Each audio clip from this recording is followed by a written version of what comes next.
Hallo zusammen! Heute bin ich wieder mal, wie man schlecht überhören und übersehen kann, für die Gesundheit unterwegs. Die letzten Wochen haben uns gezeigt und gelehrt, wie wichtig unser Immunsystem ist.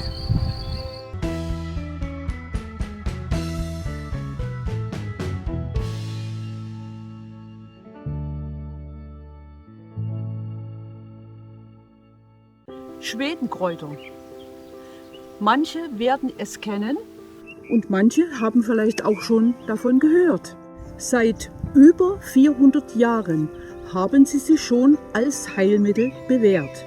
Als Elixier des Lebens haben sie zwei schwedische Ärzte schon im 17. Jahrhundert entwickelt, zusammengestellt und eingesetzt. Teils bei einer Vielzahl von Beschwerden und auch zur Stärkung des Stoffwechsels. Bis in die heutige Zeit haben sich die Schwedenkräuter oder auch die Schwedenbitter, wie man sagt, bewährt. Man bekommt sie auch in Apotheken fertig gekauft. Man kann sie aber auch selbst herstellen. Und dazu bin ich heute in die Natur gegangen, um meine Bitterstoffe aus der Natur zu holen. Das ist einmal Löwenzahn, Spitzwegerisch und Schafgarbe. Und da werde ich jetzt versuchen, diese auf der Wiese, auf der schön blühenden Wiese, was man hier so schön sieht, das ist Schaumkraut, ein Wiesenschaumkraut, ist auch eine essbare Pflanze. Die kommt aber nicht mit hinein, nur zur Information. Alle drei Pflanzen, die ich jetzt aufgezählt habe und die ich jetzt hole, haben einen hohen Anteil an Bitterstoffen. Bitterstoffe haben wir schon seit wir leben zu uns genommen. Aber in den letzten Jahrzehnten oder vielleicht auch im letzten Jahrhundert sind die Bitterstoffe von der Industrie immer mehr herausgefiltert worden. Selbst beim Anbau von Gemüse wurden die Bitterstoffe herausgezüchtet. Das ist nicht unbedingt gut für unseren Körper. Denn unser Körper braucht Bitterstoffe. Die Leber, die Galle, das ganze Verdauungssystem. Wir brauchen Bitterstoffe. Und um diese Bitterstoffe zu bekommen, weil sonst in der Kaufhalle gibt es die nicht, die gibt es nur hier in der Natur, um diese zu bekommen, werde ich einen Schwedenbitter ansetzen. Den setze ich mit Alkohol an und ich habe das schon viele Jahre getan. Und uns bekommen diese Bitterstoffe sehr gut. Man kann sie einsetzen bei Verdauungsproblemen, bei Völlegefühl, bei Magen-Darm-Problemen, bei Zahnfleischproblemen, Zahnfleischentzündungen zum Beispiel, kann man eine Spülung davon machen. Bei Übelkeit, bei Schwindel und Müdigkeit, Frauenleiden. Ich könnte noch viel, viel mehr aufzählen. Ja, wie ihr seht, Schwedenbitter ist ein Tausendsassa gegen viele Leiden.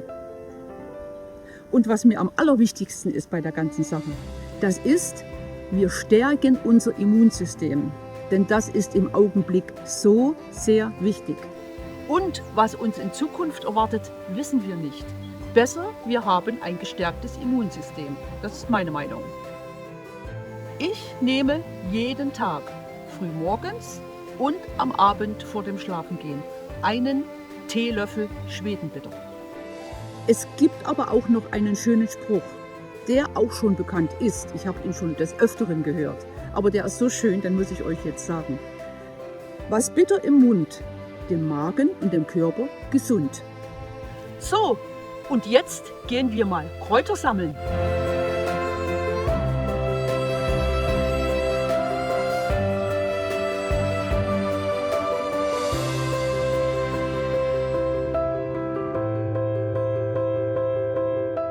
Die Kräuter, die ich jetzt gesammelt habe, reichen mir.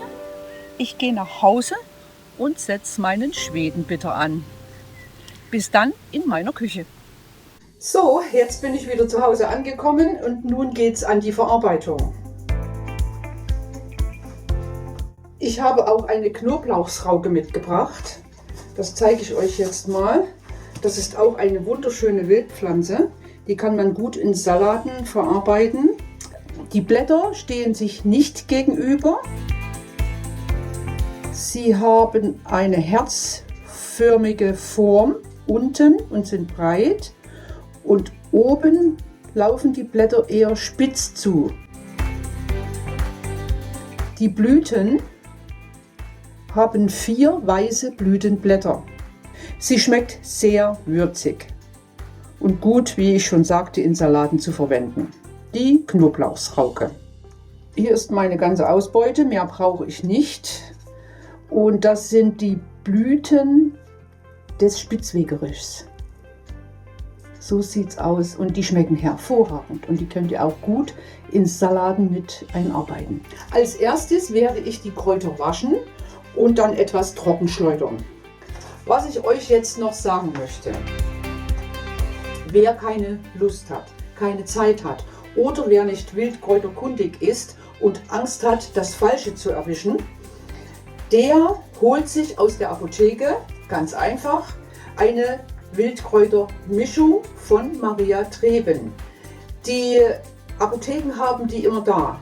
Die Packung reicht für 2 mal 0,7 Liter Alkohol und kostet ungefähr 7,20 €. So viel habe ich bezahlt. Es ist das Originalrezept von Maria Treben. Vorne steht auch drauf: Diese altbewährte Hausspezialität wurde aus 11 erlesenen Kräutern aus vielen Ländern nach meiner Originalrezeptur hergestellt. Unterschrift Maria Treben. Drinnen ist Wermut, Angelika-Wurzel, Manna, Teriak, Zitherwurzel, Sennisblätter, Rhabarberwurzel, Naturkampfer, Myrrhe, Eberwurzel und Safran. Diese österreichische Naturheilerin hat das Rezept 1980 wieder aus der Versenkung geholt. Nachdem sie gewaschen und trocken geschleudert wurden, schneide ich mir die Wildpflanzen in ganz grobe Stücke mit Stiel, weil da sind die meisten Bitterstoffe drin. 90,2 Gramm sind in der Kräutermischung drin. Ich brauche aber nur die Hälfte, denn ich mache den heutigen Ansatz nur mit 1 Liter Alkohol. Oh, das ist ein Geruch. Da riecht man wirklich die Vielfalt.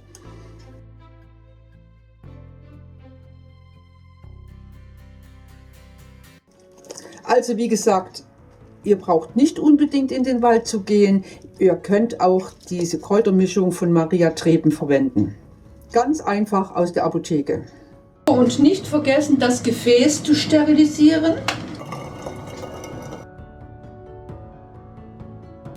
Jetzt gieße ich mit 40%igem Wodka auf. Ihr könnt dazu aber auch 38%igen nehmen. Es geht auch Doppelkorn dazu oder klarer. So, die Mischung ist in der Flasche. Das bleibt jetzt 14 Tage an einem hellen Standort stehen und wird jeden Tag einmal geschüttelt. Nach den 14 Tagen wird dann nicht mehr geschüttelt. Es kommt an einen dunklen Platz, an einem etwas kühleren Platz, vielleicht in den Keller oder in den Vorratsraum, und bleibt noch 4 Monate mit den Kräutern stehen. Dann erst wird es abgeseit und dann ist die ganze gute und heilsame Kraft im Alkohol. Und das ist noch ein Fläschchen von vorigem Jahr. Der Ansatz, den wir heute gemacht haben, wird von Tag zu Tag dunkler, bis er zum Schluss fast schwarz aussieht, wie dieser hier. Und ich kann es nur empfehlen. Wie ich schon sagte, früh morgens einen Teelöffel und abends vor dem Schlafengehen auch nochmal einen Teelöffel. Denn wir brauchen ein gutes Immunsystem. Das ist jetzt so sehr wichtig, dass wir auch genügend Abwehrstoffe bilden können. Denn wir wissen nicht, was noch alles auf uns so zukommt. Also, in diesem Sinne, bleibt mir schön gesund. Tschüss, eure Oma Betty.